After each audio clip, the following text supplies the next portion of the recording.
So with the conclusion of the E-League Major here in early 2017, we're now finally starting to see some of the big blockbuster moves that have been rumored and reported on for quite some time. Of course, one of the biggest of them all is going to be the building of the new French Dream Team. And of course, G2 is the organization that has the fortune of being able to house this team, and has been kind of dubbed the French Revolution by G2 themselves in their press releases, as well as some other content I've seen out there. So I just kind of followed suit, putting the another French Revolution title for this video.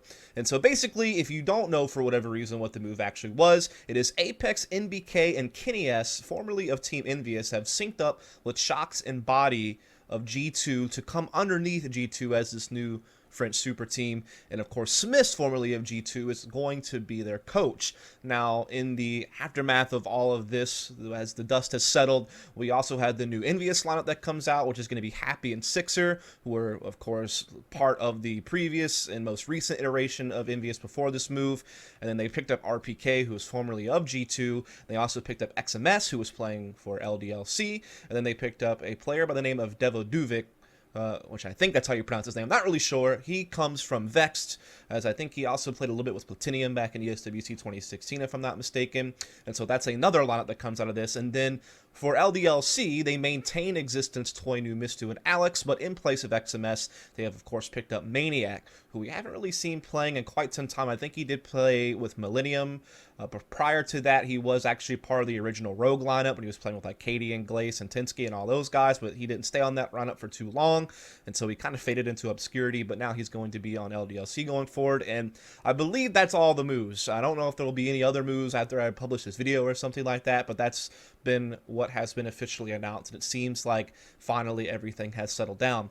And so I wanted to kind of talk about all these teams, particularly G2, the super team, but I also will touch a little bit on Envious and maybe LDLC a bit as well towards the end of the video. But of course, the primary focus is the blockbuster move of getting all these French stars together. Particularly, the biggest portion of this is that Shox and Kenny S will now finally play on the same team. You have two huge playmakers going to be side by side now, you know, fulfilling different roles, but also double op setups can be really big on this team with these two players. And so that's really one of the biggest exciting things about all of it. So before we talk about the current lineup and what their future will hold, and maybe some of the pros and cons of the team, let's take a look at how this team actually came together. You know, why was this move necessary? Of course, the French have a long history in Counter-Strike, particularly in CSGO, from my time, with different roster moves from the French scene. I mean, of course, there was always varied games way back early on, but then you've seen different moves that involve LDLC and Titan and G2 and Envy, and that's where we are now, of course. But Envy had kind of a rough 2016, if we're totally honest. Obviously, they were out in groups in the last two majors. You know, the E-League Major we just recently saw here in January of 2017, where they had a couple of wins over Liquid and Godsent in the group stage, but then ultimately lost to Navi, Fnatic, and FaZe to get knocked out. They did win WESG, and that was obviously a huge prize pool, so a big payday for them, but it wasn't really that prestigious of a tournament in the sense of, you know, different rules that were in place. And when you think about their run in the playoffs, I mean, they were playing against teams like Tyloo and Space Soldiers and Kingwin, because obviously VP got knocked out a little bit earlier than expected, so they never really met VP in like a big playoff match. I think they split with them maps like in a best of two in the group stages or something like that, but it just wasn't this big prestigious run, despite the fact that the prize pool was huge and everything like that. And so that one kind of flew under the radar, to be honest. They did well enough in the E-League Major Qualifier to qualify for the event, but they had their struggles there as well, right? And they didn't really have a tough run through there either. I mean, they beat Spirit, Tyloo, and Vega Squadron to actually move on to the E-League Major itself. And granted, you can only beat who you're put up against, but the point is there was not really much impressive about that run. And so there wasn't really many impressive results coming out of Envy towards the end of 2016. And they did place top 4 at ECS, losing to Optic, who was an eventual finalist, and obviously were hot coming off of winning E-League Season 2. So that was, an acceptable result, so to speak, but still nothing that really knocked your socks off. They obviously went out in groups to Optic during E-League Season 2. Didn't even make it to the playoffs there. That was back in November. They had their top 4 finish at Montreal, losing to their rivals G2. And that's really kind of the other story about this, is that they were getting outshined by their French rivals G2 in head-to-head matchups like here in Montreal, and just in overall tournament results, particularly towards the middle of the year of 2016, where G2 were actually having some impressive results, which we'll get to in a minute. And yeah, I mean, when you look through it, I mean, they did win the Gfinity Invitational, which I was at, where they beat Epsilon and Mouse Sports, but again, they weren't beating like big names to get that title. But I guess it gave them some confidence, and at least they took care of business at that event, and particularly saw some of their players coming into really good form. Had the top 4 at Bucharest, which was also a pretty decent result, so to speak. But again, just not really the big results you would think of with the pedigree of the roster that Envious had. I mean, you had a guy like Kenny S, who's one of the best players in the world, best opera in the world. You have an explosive entry fragger like Apex. You have a guy like Happy, who's always been considered incredibly skilled and puts up good numbers. So you had all these pieces. You had MBK, labeled the Kingmaker by Thorn, and someone who's just always been a part of the top French teams as being a very great role player, but also very flexible. Sometimes he can be like a second entry type guy, or sometimes he can be more of a peripheral player. So he seems to be one of those guys that you can kind of move around as you need to make adjustments for your team. So they had a lot of valuable pieces on this team, yet 2016 was not so kind to them. I mean, when you look at the player form of players that are going to be involved in the super team, again, Kenny at sick form with the op.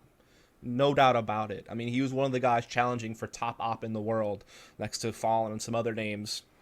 From like the middle of 2016 to the end of the year, the last 6 months, 2016, he was really up there.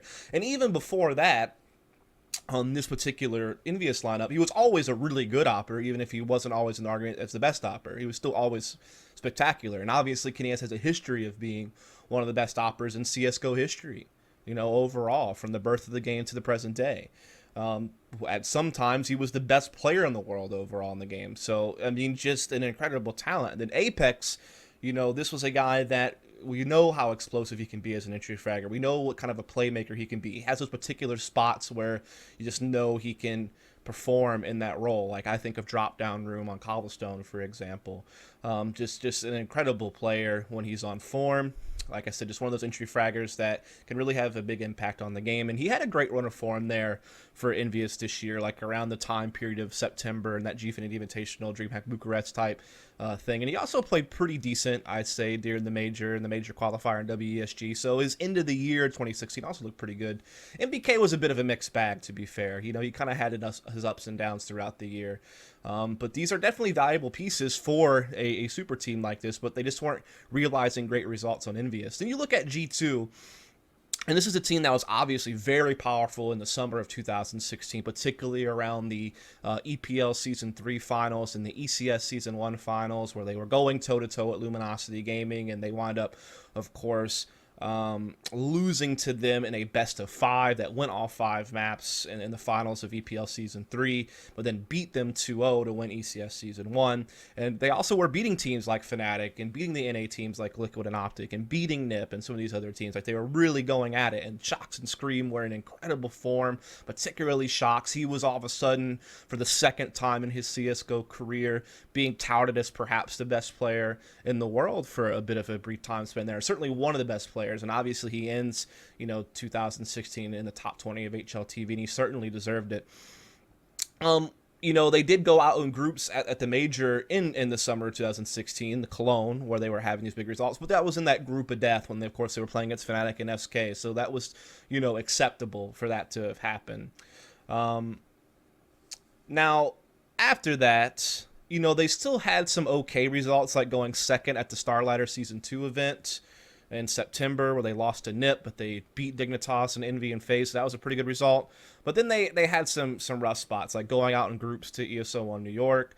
They lost in the finals to Optic at the Montreal event, which was perhaps a little bit unexpected. That was when we saw Optic finally getting their start, so to speak. So they had lots of ups and downs more towards the end of the year. They weren't really getting those same impressive results that you had seen from them in the summer of 2016 when they looked like, one of the top 5 teams in the world or something like that.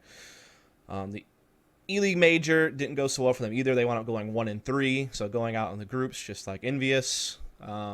Lost really big to the Danish teams, Astralis and North. Lost to Godsent, pretty close, but still a loss. And the only win they got was against Fnatic in the opening game on Cash. But granted, when you talk about results for both these teams, G2 and Envious, during the time period of the E-League Major qualifier and the Major itself, it was already kind of known this move was going to happen, basically. And so, some of those results then, you kind of have to question them a little bit, but certainly leading up to those events, there was certainly some issues going on for both teams not getting the same results they were hoping for, which prompted this move to take place, which seems to have been kind of orchestrated between Shox and MBK from everything that I've heard.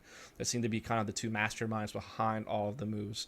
And so we're left with now the new Dream Team, which is going to be this Kenny S and Shox combo I was talking about, which is going to be crazy. Just two huge playmakers. Shox usually as a lurker, peripheral of the map, but also can come off of that and be, a second entry type guy if he needs to be, or be an aggressor, be in part of a map control. He's very flexible in the role he can play, and he can also do a bit of opping. So he's probably going to be like a secondary opper on this team and a run double op setups on the CT side. He's also the in-game leader for the team. Very loose, aggressive style of calling. So it's very much dependent upon high skill level play and just explosive players going off and getting picks and being able to swarm sites aggressively and trade frag efficiently. He's not like one of those mastermind tacticians with all these crazy elaborate tactics, but he is a leader that is respected, from all accounts that I've heard. Kenny S already went to, the reputation he has as an operator in our scene. And again, this will be the first time they get to play together, which is great to be able to finally see that, because this is something that we have desired for so long as fans of the game and as pundits of the game, to see what could in fact happen when you have these two great forces coming together on the same team. Can this team now, with that type of star power, become the world beaters? Is that a reality now? Is that something that we can see happen? Then again, you have Apex as explosive, entry fragger. You have MBK, who's like the support of the French scene that everyone really goes to, as well as just, like I said, flexible in his own roles on being able to maybe follow up Apex as a secondary entry guy if need be, or sometimes play peripherals, who knows. And then you have Body, who's like the gamble, the young talent that apparently these guys see some potential and they want to see if they can give him a chance. Personally, I thought Body looked pretty good at a couple events, particularly the Northern Arena Montreal event, where he was absolutely going off that entire tournament. There's been other tournaments where it's been kind of lackluster, so I'm not really sure. I mean, in my mind, if I was putting together a French super team, I obviously would have Kenny S and Shox and Apex and MBK, but my fifth would probably be someone else. If you want to take a gamble on a young talent, maybe I would have picked someone else, like an XMS or something, to do that with. Or if you really wanted the other player, I would take Scream, because I still think Scream was doing good stuff. So an Apex Scream entry combo looked really appealing to me. But with all the other players you have on this team, if you want to take a gamble on a young player like Body, see what happens. If they really feel confident. I mean, from what Similar was saying in his video he did about this, apparently the players are really impressed with his attitude and his work ethic and his communication abilities and how he works on the team. So there's a lot of personality traits and characteristics about Body that gets this team excited about having him on their roster. And so with that said, let's just see what happens. Let's see how he performs. Maybe he, with this supporting cast around him, maybe he can really flourish as a player a bit more. So we'll just have to see. And then they had Smiths as the coach, which I know I've been hard on Smiths. I know the memes are out there. I know I told a pretty poor joke, something I've already, regretted and admitted was a mistake and all that jazz publicly and privately to Smiths and other players. Not going to get that too much. So I get that people are immediately going to, crack a laugh or smirk or maybe not take me seriously on this. But the point is I never really hated him as like a support player or maybe even a support rifler. I just think that with him being an opper on the team, it just didn't work. And that's a very important role. And apparently he didn't want to do that anyway. He just did it out of necessity. But one of the other things he did for this team was apparently he was a secondary caller for this team. And so if he can actually focus on the strategical side of things as a coach, just focus on that entirely when it comes to scouting opponents or reviewing his own team's play and pointing out errors that need to be patched up or coming up with new stuff for the team to do, and just kind of being that guy, that extra set of eyes and timeouts and such like that for this team, then yeah, certainly I think he adds value to this team. I'm not sure what type of coaching or support staff they really had prior to Smith taking up the coaching role, so that can certainly help, especially a team that, to me, based on the type of play style we've seen out of G2 throughout 2016 with Shox as the in-game leader. It's a very, like I said, loose, kind of aggressive calling style, and you kind of wonder how successful that will be going forward against maybe a team like an SK or a VP, or maybe another team that can play just as aggressively and loose, but maybe can even outmatch you in firepower at times, like maybe what Fnatic's going to be able to do with their new 5, or old 5 that's a new 5, whatever. There's some teams out there that are going to maybe make you pay for not having a deep playbook and being able to make adjustments and stuff. So that's something that could be a problem area for G2 that hopefully Smiths can help out with. And that's one of the big things I kind of leave here at the end for G2 is certainly on paper this roster looks spectacular. I mean, just the amount of skill on this team and almost all the roles. You know, this really is a dream team for France in the modern era of CSGO that we're in right now. But will they work together? You know, will everything pan out? Is there a way to facilitate all your stars on this team? Are they going to be able to become a little bit more diverse tactically to kind of make up for some of their shortcomings they perhaps might have in the beginning and what we saw to like G2 and Envious last year when it came to strategy? You know, are they going to be able to address that as a team and with Smith as a coach, and if they have any analysts or other support staff that might be involved in this? You know, is this going to be a flop or is this going to sail? I mean, I would imagine this team is going to be, you know, obviously a top 10 team in the world. I would assume they would challenge somewhere in the top 5, but will this be a team that dominates, that, you know, wins a lot of titles? You know, that just really depends on how these players work together, if they can address some of their strategical shortcomings, you know, how they focus their map pool, and just, you know, whether or not the form of some of these players, like a Kineas, like a Shox, you know, maintains itself. And if Apex can, you know, keep up what I thought was a pretty good last 6 months, 2016, and if MBK can find his place, and if Body is going to, you know, come alive and like really like develop under these players, you know, those are all things we have to kind of keep our eye on. But certainly this is an exciting team. It certainly is a good move, I think. I think the roster moves make sense for the most part. And so I'm really excited to see how this team performs. Now, to just quickly address the other two teams that are involved in all of the roster shuffling in the French scene, you have this new Envious lineup, which is going to be Happy RPK, Happy RPK, Sixer, the Devo Duvik guy that I don't really know in XMS. So first of all, who's the opera on this team is going to be my first big question. I mean, I know they've been playing a little bit online as I'm recording this video, but I haven't really been able to see too much of it. So that's immediately a red flag for me. I don't think Devo Duvik's an opera. And I know some of these guys op, like Happy obviously was a guy who would take up secondary ops, and at times, to the frustration of many, would sometimes even seem to take the op over Kineas. So I know he has some experience opping, but he's also like a lurk rifle or in-game leader, so I just don't know if he's really up to being like a primary opper. I think I saw Sixer doing some opping. I know he has a history of opping in the past before he was on this team, this Envious team, and like going back into 1.6 and stuff. Apparently he was doing opping. I wasn't around in 1.6 really, so I don't really know. So maybe Sixer is going to do some opping. I used to see XMS do it very little bit on LDLC, but there just doesn't seem to be like a true primary opera on this team, unless like Sixer is going to get back to playing that type of role on this particular lineup. So that's one thing to me. Second thing to me is, what type of playstyle is this team going to have? Is Happy really going to call for this team the same way he was working for an Envious? Because for me, the way Envious played the game only works whenever you have really fantastic skilled players who are heavy hitters and can just be explosive and make that loose, aggressive style work. Then obviously Happy's still very much like a lurker, playing by himself a lot. The only map I really ever see Happy take initiative from peripheral is a Mirage. Every other map, he just seems to be kind of a slow lurk. Gets a lot of good frags, but are they really high impact frags is like always the criticism, which is fair criticism.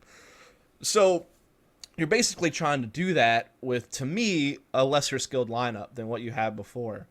So unless he completely revolutionizes how he's going to run the game, or players like really buy into his system and are willing to be selfless and sacrifice themselves to set up other players, you know, that's the only way this team really works to me. I will say that XMS is a player who I think can be quite good as like an aggressive rifler that can maybe help this team be able to be more aggressive. I mean, when I was watching him on LDLC, when I saw it firsthand, when I was commentating them at DreamHack Leipzig, and as well as just watching some of their demos when I was kind of prepping for that event and trying to learn more about LDLC, yeah, this guy certainly seems to have some like good rifling ability. And I know he's 19 years old, he's very young. So I think if XMS can play well on this team, I think that can be like one of their star players. Maybe keep an eye on RPK. We know he's like a reliable, second, first entry, like kind of one of the guys going within the first three people into a site. That can be a reliable, pretty consistent player. I mean, in an ideal world, he's probably your third best player. But yeah, I mean, I think that he's certainly capable. So maybe like this XMS RPK duo can be one that works pretty well. I'm not even pretend to act like I know how good Devadovic is or anything about him. I don't know anything. I've never seen him really play, so I can't comment. That's going to be a big mystery to me. Maybe he turns out to be really good, and I'm wrong, and this team ends up being good. But yeah, the point is like the dream team that G2 put together to me is obviously going to maintain their dominance over Envious that we saw in 2016, where G2 was always winning head-to-head and getting better overall results. That's going to continue, in my opinion. Now, this new Envy lineup, will it even be a top 10 team is going to be a key question. I think it certainly could be towards the bottom of the top 10, but can't really see this lineup like winning events or consistently even making top 4. It's a big mystery to me because, again, I don't know how good Devadovic will be. I don't know much about him. And this XMS character, I've never really seen him play consistently against elite level competition. So I don't know how good he'll fare against the best teams in the world compared to the tier of teams he was playing against when he was on LDLC. And then I think Sixer is good enough as like what he was doing for Envious before to still play that role. But maybe in a new role, it unlocks him in some way. I mean, who really knows? Like, I have to see this team play before I can really conclude anything about them, but definitely doesn't excite you as much as the Dream Team lineup, obviously. And then as far as LDLC goes, with Maniac joining in place of XMS, that's obviously a downgrade. Like, I think XMS was like a really good aggro rifler for them. Most times I've seen Maniac play more supportive or peripheral roles, so I don't know what this really does to this team. I know Alex for them has been kind of a more aggressive rifler. I know Existence at times is willing to be like selfless and kind of entry a little bit. So I don't know if that's kind of how this works out. I mean, I know Toynu obviously still has some decent talent with the AWP. Existence individual skill level with LDLC towards the end of 2016 looked pretty decent. Alex at times looked fairly solid with a rifle as well. Obviously, this team is prided upon its heavy execute play. Like very high utility usage to execute a site, very like just blitzkrieg, like explosive executes, but very little utility in post-plant situations. Rely more on executes than having like high skill to beat teams. So that can still be this team's identity. It just, I don't know, like to me, some of these players have played under Happy all of 2016 and have played the style that doesn't really seem to work for them.